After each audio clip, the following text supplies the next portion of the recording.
ಸುರಾನ ಕಾಲೇಜಿನಲ್ಲಿ ಇದ್ದು ಕಾಲೇಜ್ ರಂಗಭೂಮಿ ಅನ್ನೋದೇನಿತ್ತು ಆಗಿನ ಕಾಲದಲ್ಲಿ 2000 ಐ ಥಿಂಕ್ ಪ್ರಾಬಬ್ಲಿ ಈ ಸೆಮಿಸ್ಟರ್ ಅಂತ ಏನು ಬಂತು ಸ್ಕೀಮ್ ಅಂತ ಏನು ಬಂತು ಸೆಮಿಸ್ಟರ್ ಸ್ಕೀಮ್ ಬಂದಮೇಲೆ ಭಾರತ ಯಾತ್ರಾ ಕೇಂದ್ರದ್ದು ನಿಧಾನವಾಗಿ ಅದೊಂಥರ ನಶಿಸ್ತಾ ಹೋಯಿತು. ಈಗ ರಂಗಸೌರಭದವರು ಅದನ್ನು ತೆಗೆದುಕೊಂಡು ಮತ್ತೆ ನಡೆಸ್ತಾ ಇದ್ದಾರೆ. ಸೊ ಈ ಇದರಲ್ಲಿ ಈ Bharata Yatra Kendra for you as a person as a ರಂಗಭೂಮಿಗೆ ಬರೋದಕ್ಕಾಗಬಹುದು ಅಥವಾ ಸಂಗೀತಗಾರನಾಗಿರುವಂತಹ ಪ್ರದೀಪ್ಗೆ ಬೆಳವಣಿಗೆಗೆ ಎಷ್ಟು ಹೆಲ್ಪ್ ಆಯಿತು ಎಷ್ಟು ಹೆಲ್ಪ್ ಅದರಿಂದ ಭಾರತ ಯಾತ್ರಾ ಕೇಂದ್ರದ ಕಾಂಪಿಟೇಷನ್ಸಿಂದ ಇರಬಹುದು ಅಥವಾ ರಂಗಭೂಮಿಯಿಂದ ಇರ್ಬೋದು ಎಷ್ಟು ಹೆಲ್ಪ್ ಆಗ್ತಾ ಬಂತು? ಭಾರತ ಯಾತ್ರಾ ಕೇಂದ್ರ ನನ್ನೊಳಗಿನ ನಟನೆ ತೆಗಿತು. ಮುಂದಿನ ವರ್ಷದ ಭಾರತ ಯಾತ್ರಾ ಕೇಂದ್ರ ಇನ್ನೊಂದು ನಾಟಕ ಆಯ್ತು ಮಾಮೂಷಿ. ಅಲ್ಲಿ ಅದನ್ನ ಏನಂತಾರೆ ಒಂದು ಚೂರು ಅವಾಗ ಏನೋ ಜೋಶಲ್ಲಿ ಮಾಡಿತ್ತು. ಅದರಲ್ಲಿ ಪರಿಣಿತಿ ಹೊಂದಿಸಕ್ ಶುರು ಮಾಡಿತು. ಸೊ ನಟನೆಯಲ್ಲಿ ನನಗೆ ನೀನು ಮಾಡಬಹುದು ಅಂತ ಹೇಳ್ಕೊಟ್ಟಿದ್ದು ಭಾರತ ಯಾತ್ರಾ ಕೇಂದ್ರ. ನೀ ಹೇಗೆ ಮಾಡಬೇಕು ಅಂತ ಒಂದು ವರ್ಷ ಬಿಟ್ಕೊಂಡು ಹೇಳ್ಕೊಟ್ಟಿದ್ದು ಭಾರತ ಯಾತ್ರಾ ಕೇಂದ್ರ. ಅದಾದ್ಮೇಲೆ ಸಂಗೀತದಲ್ಲಿ one of the major motivator. ಸಂಗೀತದಲ್ಲಿ ಅವಾಗ ಕಾಂಪಿಟೇಟರ್ಸ್ ಆಗಿ ಇವತ್ತಿನ ಸುಪ್ರಸಿದ್ಧ ಗಾಯಕರು ಅವರುಗಳೆಲ್ಲ ಇರ್ತಾ ಇದ್ರು. ಸರಿ, ಅವ್ರಿಗೆ ನನ್ನನ್ ಕಂಡ್ರೆ ಭಯ, ನನಗೆ ಅವ್ರನ್ನ ಕಂಡ್ರೆ ಭಯ. ಸರಿ, ಆ ಭಯ ಎಂತ ಒಳ್ಳೆ ಭಯ ಗೊತ್ತಾ? ಸೊ ಇವತ್ತಿಗೂ Bharata Yatra Kendra is one of the major reference. One big thing that happen Bharata Yatra ಕೇಂದ್ರದಲ್ಲಿ ಅಂದ್ರೆ ಇವತ್ತಿನ ಕಾಲಮಾನದ ನಮ್ಮ ಜನರೇಷನ್ ಯಾವ್ಯಾವ ಆಕ್ಟರ್ಸ್ ಇದಾರೋ ಯಾವ್ಯಾವ ಸಿಂಗರ್ಸ್ ಇದಾರೋ ಆಲ್ಮೋಸ್ಟ್ 80% 90% ಎಲ್ಲ ಭಾರತ ಯಾತ್ರಾ ಕೇಂದ್ರ ನೋಡ್ಕೊಂಡವ್ರು. ನಿಮ್ಗೂ ಇರ್ಬೋದು, ನೀವು ಅನುಭವಿಸಿರ್ತೀರ. ನಾನು ಪರಿಚಯ ಮೂರನೇ ವ್ಯಕ್ತಿಗೆ ಮಾಡ್ಕೊಡ್ಬೇಕಾದ್ರೆ ಹಿ ವಾಸ್ ಮೈ ಕಾಂಪಿಟಿಟರ್. ನಾನು ಮತ್ತೆ ಅವರು ಫುಲ್ ಆಫ್ ಸ್ಟೇಜ್ ಎಲ್ಲ ಮುಗಿದ್ಮೇಲೆ ವಿ ಆರ್ ಗುಡ್ ಫ್ರೆಂಡ್. ಸುಜಿಯಾನು ಹಂಗೆ ಬಂದ ನನಗೆ. Sujay Shastri, Pramod. I think there was Surana college ಮತ್ತೆ BHS ಮಧ್ಯೆ Surana BHS, Surana national, Surana MES, ಯಾರ್ಯಾರೋ ಆಮೇಲೆ ಹೇಳ್ಕೊಳ್ದೇ ಇರೋಂಥ ಒಂದು ಕೋಲ್ಡ್ ವಾರ್ ಇತ್ತು. Like on the stage competition. Good war ಅದು ಅಲ್ಲ, good war. Yeah, it was fun. ಅಂದ್ರೆ ಅದು ಶತ್ರುತ್ವ ಅಲ್ಲ. ಹೌದು. ಸೊ ಅದೆಲ್ಲ ಒಂದು ನಮಗ್ ಗೊತ್ತಿಲ್ಲದೆ ಒಂದು PR ಬೆಳೆಯಕ್ ಶುರು ಆಯ್ತು ನಮ್ಮ ಸುತ್ತಲೇ. So it established the contacts for me to sustain till date. So Bharat Yatra Kendra ನನಗೆ ಕೊಟ್ಟಂತ ಅತಿ ದೊಡ್ಡ ಉಡುಗೊರೆ ಅದು. ನೆಟ್ವರ್ಕ್.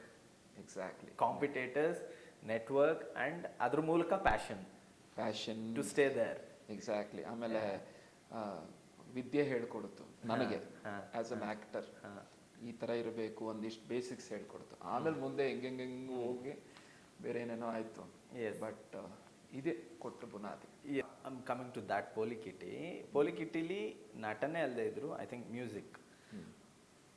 ಪೋಲಿಕಿಟಿ ನಾಟಕ ಸುಮಾರು 2008-9 ನಡೆದಂತಹ ನಾಟಕ. ಇಟ್ ವಾಸ್ ಸುಮಾರು ಜನಕ್ಕೆ ಕೆರಿಯರ್ ಮಾಡಿಕೊಟ್ಟಂತಹ ನಾಟಕ.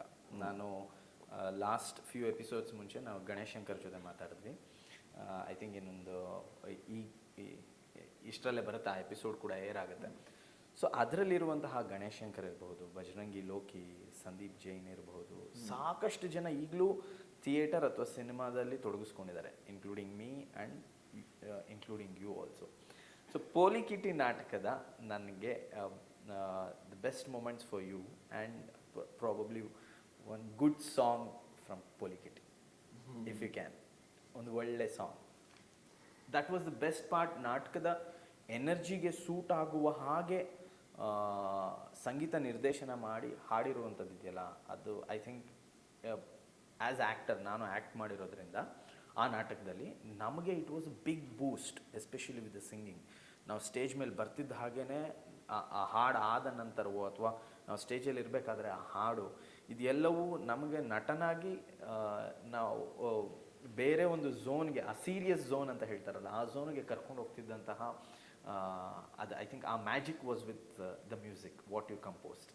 ಸೊ ನನಗೆ ಅದರಿಂದ ಒಂದು ಹಾಡು. ಅದರಲ್ಲಿ ಶ್ರೀರಾಮ ಸ್ಟ್ರೆಂತ್ ಇನ್ ಡ್ಯೂಟಿ ಇದೆಯಲ್ಲ, ಅದ್ರ ಬಗ್ಗೆ ನಾನೊಂದು ಹೇಳಲೇಬೇಕು. ಅದು ಸಿ ಅಶ್ವಥ್ ಅವ್ರು ಮಾಡಿದ್ದು ಅಂತ ಅನ್ಕೊಂಡ್ಬಿಟ್ರು. ಓಕೆ. ಇವಾಗ ಕೈಲಾಸಂ ಅಲ್ವಾ, ಅದು ಯಾವ ಲೆವೆಲ್ ಆಯ್ತು ಅಂದ್ರೆ, ಆ ಹಾಡಲ್ಲಿ ಇದ್ದಿದ್ದು ಯಾವುದು, ಆ ನಾಟಕದಲ್ಲಿ ಇದ್ದಿದ್ದು ಯಾವುದು, ಬೋರೇಗೌಡ ನೆಂಬೋಗೌಡ ಬಂದ ಬೆಂಗಳೂರಿಗೆ, ಹೌದು ಅಲ್ವಾ. ಆಮೇಲೆ ಕೈಲಾಸಂ ಫೀಲ್ಸ್, ನಾವು ಹೆಚ್ಚುವರಿ ಯೂಸ್ ಮಾಡಿದ್ದು ಕೈಲಾಸಂನ ಆ ಒಂದು ಮ್ಯೂಸಿಕ್ ಏನೇನ್ ಕೇಳಿಸಿತ್ತು ನನಗೆ, ಅದೇ ಇದನ್ನ ತಗೊಂಬರೋ ಪ್ರಯತ್ನ ಪಟ್ಟಿದ್ದೆ. ನಂದೇ ಒಂದು ಸಣ್ಣ ಅನಾಲಿಸಿಸ್ ಮಾಡಿ ಆ ಒಂದು ಫೀಲ್ ನ ಹೆಚ್ಚು ಆತರ ಇದ್ ಮಾಡ್ಕೊಂಡು ಆ ಇದರಲ್ಲಿ ಶ್ರೀರಾಮ ಸ್ಟ್ರೆಂತ್ ಇನ್ ಡ್ಯೂಟಿ ಅದು ಹೆಂಗಾಗೋಯ್ತು ಅಂದ್ರೆ, ಅದು ಎಲ್ಲೆಲ್ಲೋ ಅದು ಸಿ ಅಶ್ವಥ್ ಅವ್ರದ್ದು ಶ್ರೀರಾಮ ಹಾಡ್ತೀರಾ, ಅದು ಅಶ್ವಥ್ ಅವ್ರದ್ದು ಅಂತ ಅನ್ಕೊಂಡ್ಬಿಟ್ಟಿದ್ರು. ನಾನು ಅದನ್ನ ಹಂಗೆ ಇರಕ್ ಬಿಟ್ಬಿಟ್ಟೆ, ಗುರುಗಳಿಗೆ ಸಮರ್ಪಣೆ. ಅದು ನಂದು ಅಂತ ಹೇಳ್ಕೊಳ್ಳೋ ಇದಿಲ್ಲ. ಅದಕ್ಕೆ ಹೊಸದಾಗಿ ಮಾಡಿದ್ದು ಅಂದ್ರೆ ಅದೊಂದು ಮಗುದೊಂದು ಹಾಡು ಮಾಡಿದ್ರು. ಹೌದು, ಎಲೆ ಕಂದ, ಅದು ಕೈಲಾಸಂದೋ ಇಲ್ಲಿ ಬರ್ದಿದ್ದೋ ಗೊತ್ತಿಲ್ಲ. ಅದೊಂದು ಹಾಡು, 2 ಹಾಡು ಹೊಸದಾಗಿ ಮಾಡಿ ಉಳಿಸ್ಕೊಂಡಿದ್ದು ಒಳ್ಳೆ ಹಾಡು. ನಮ್ಮ ತಿಪ್ಪಾರಳ್ಳಿ ಬಲು ದೂರ, ನಡಿಯಾಕ್ ಬಲು ದೂರ,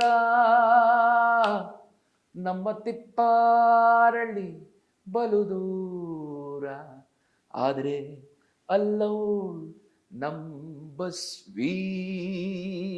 ಒಂದು ಚಪ್ಪಾಳೆ ಬರ್ತಾ ಇತ್ತು, ನಮ್ ಲೋಕಿ ಹಿಂಗ್ ಇಟ್ಕೊಂಡು ನಿಂತ ಇದ್ದ. ಬೋರೇಗೌಡ ನೆಂಬ ಗೌಡ ಬಂದ ಬೆಂಗಳೂರಿಗೆ, ಗೌಡ ಬಂದ ಬೆಂಗಳೂರಿಗೆ, ಬಳೆಪೇಟೆ ಬಾಟಿ ಮೇಲೆ ಬರುತ್ತಿದ್ದಾಗ, ಗೌಡ ಬರುತ್ತಿದ್ದಾಗ, ಪೌಡರ್ ಗಿೌಡರ್ ಹಾಕಿಕೊಂಡ ಮನುಷ್ಯಳೊಬ್ಬಳು, ಕಣ್ಣು ಗಿಣ್ಣು ಮಿಟಕ್ಸಿ ನೋಡಿ ನಕ್ಕಾಗ ಹಾಡ್ದ, ಬೇಡವ್ವ ಬಳೆಪೇಟೆ ನಮಸ್ಕಾರ ನಗರದ ಪೇಟೆ, ನಮ್ಮ ತಿಪ್ಪಾರಳ್ಳಿ ಬಲು ದೂರ, ನಡಿಯಾಕ್ ಬಲು ದೂರ, ನಮ್ಮ ತಿಪ್ಪಾರಳ್ಳಿ ಬಲು ದೂರ, ನಡಿಯಾಕ್ ಬಲು ದೂರ, ನಮ್ಮ ತಿಪ್ಪಾರಳ್ಳಿ ಬಲು ದೂರ, ಆದ್ರೆ ಅಲ್ಲವ್ ನಂಬಸ್ವಿ. ಏನ್ ಇದಲ್ಲ ನಾಟಕ ಹಾಡುಗಳು fantastic it was. Yes, thank you very much ಇಲ್ಲಿ ಹಾಡಿದ್ದಕ್ಕೆ.